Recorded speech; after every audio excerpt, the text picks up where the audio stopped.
Rick, ¿estuviste en Flossenburg?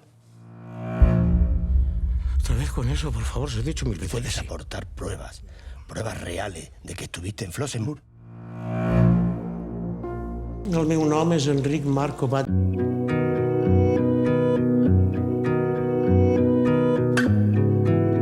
Fue Jorge, sobre todo, el que lo conocí bien. Jorge Gil Munárriz, uno de los guionistas de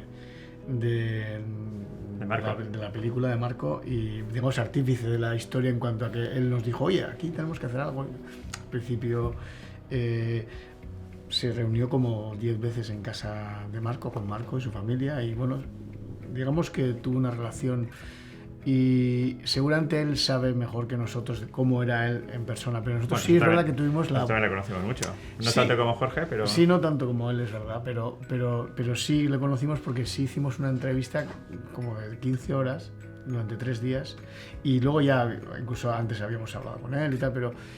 y ahí un poco, pues eso, ya ves las trazas que tiene el personaje, ¿no? Pues una persona como muy seductora, muy consciente de su capacidad narrativa y muy también pensando en sí mismo, muy yo, todo llevando hacia, con un ego muy grande, diría, ¿no? Pero seguramente un personaje con tantas capas que necesitarías de bastante tiempo un poco para desgranarlo. Me parece que detrás de él también hay un misterio.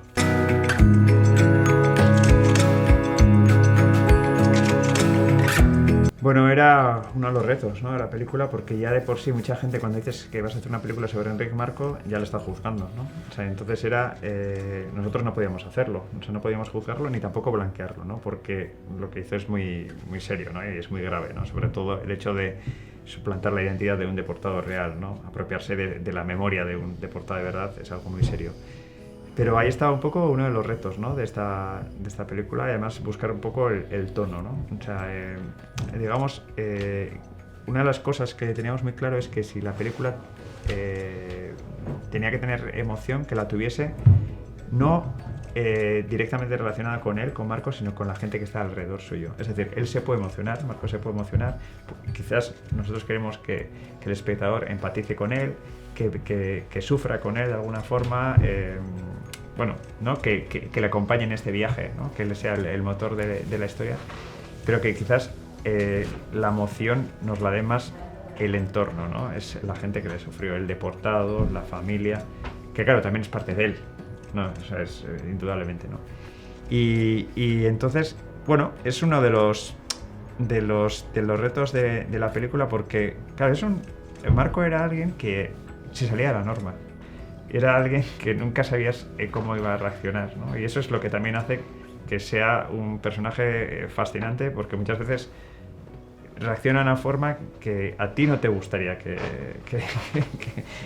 lo hiciese ahí, ¿no? Y de hecho, nosotros cuando conocemos su historia, lo que más nos llama la atención es cómo reacciona después de todo el escándalo, ¿no? Es como... Yo me pongo en su lugar con 84 años y lo primero que haría sería esconderme, ¿no? Y él hizo lo contrario, él fue a todos los medios de comunicación a contar su versión de los hechos. Y ahí empiezas a pensar, ¿por qué está haciendo esto, ¿no? Y como siempre tienes que tirar un poco al inicio de todo y dices, pues probablemente empezó a mentir porque se sentía más especial, se sentía más querido, se sentía más admirado. Y claro, hay un momento en el que él decide renunciar a su ser originario, por decirlo de una forma, y crear un nuevo Enric Marco que le ha acompañado durante casi toda su vida. Entonces, cuando le dicen que todo eso es mentira y tiene que renunciar a eso, no es fácil para él, ¿no? Entonces eso es fascinante cómo él se sujeta a esa creación, ¿no? Que es a su propia creación.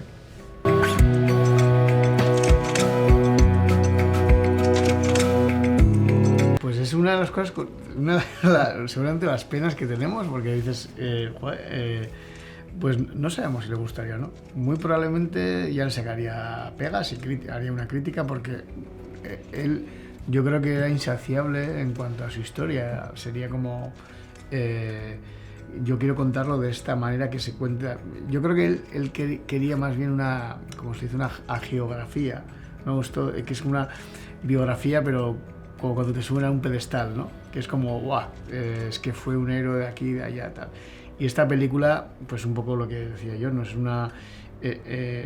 no lo pone en un pedestal, tampoco lo juzga, sino que intenta un poco diseccionar el personaje y todo lo que rodea al personaje, ¿no? Pero sería muy interesante verlo. Y además yo en algún momento he fantaseado en alguna presentación con la idea de que de repente apareciera y nos empezara a gritar como le quedaba Cercas, que podría ser tranquilamente. Lo que estamos seguros es que diría algo, porque hay precedentes, ¿no? Cuando se estrena el documental Ik bin Enric Marco, él va a decir a varios medios que no le ha gustado el documental, luego cuando se publica El impostor, pues lo mismo, incluso llega a increpar a Cercas en un acto público. Y lo que yo creo que sí estaría encantado de venir en el water taxi del aeropuerto de Venecia al Hostel Excelsior, eso te digo que estaría encantado. Nosotros lo flipamos, o sea que supongo que él estaría encantado y en la presentación en el velódromo también estaría. Creo que no nos dejaría el micrófono. Pues Pienso, no lo sé. Está bien, sí.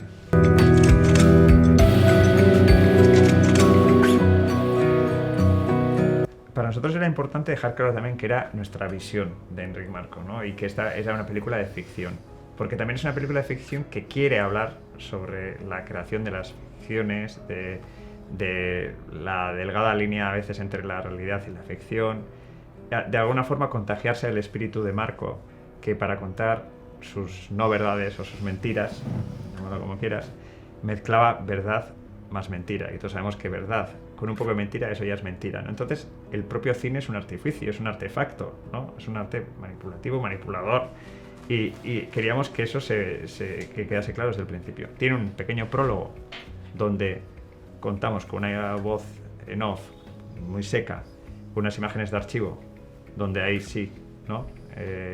Ponemos el contexto de lo que es la parte seria, la deportación en España, la situación tan excepcional que vivieron, etcétera.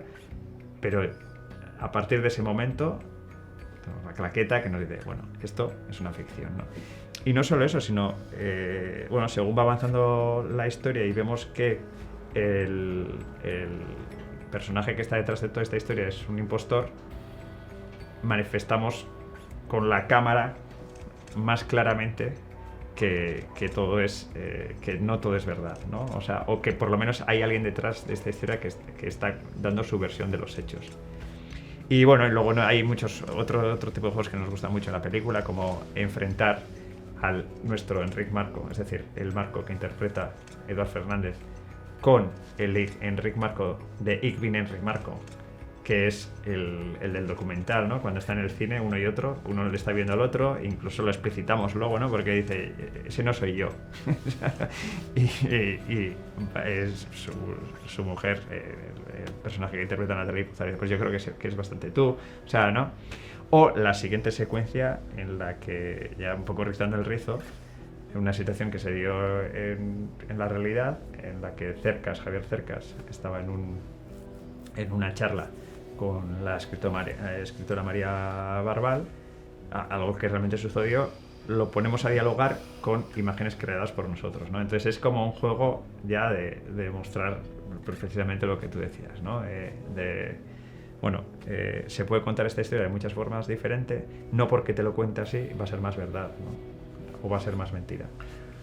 Sí, yo, por matizar una cosa a tu pregunta, el biopic, o sea, a pesar de que sí tiene como un envoltorio que puede parecer un biopic, realmente la gran parte de la historia sucede desde el momento en el que, en 2005, que es lo que nos interesaba, pero no solo para huir un poco de la fórmula biopic, que a veces es así, sino porque ahí sentíamos que había como un thriller, si quieres un poco más, pues pequeño, doméstico o controlado, pero al final es un señor que sabemos que miente y hay alguien ahí atrás que le está pidiendo cuentas y le está diciendo que le va a desenmascarar. Entonces eso ya de por sí ya tiene como alma de thriller y nos parecía que era era la estructura que necesitaba la historia, ¿no? Luego, pues afortunadamente, porque la historia es tan compleja y tan fascinante, que creo que acoge de otras cosas, ¿no? Pero sí, es una de las obsesiones que tenemos, ¿no? No caer siempre en la fórmula de nace el héroe, sube, se cae, luego vuelve a renacer, ¿no? En Flossenburg. ¡Que sí, cojones! Sí, ¿qué quieres saber? ¿Por qué?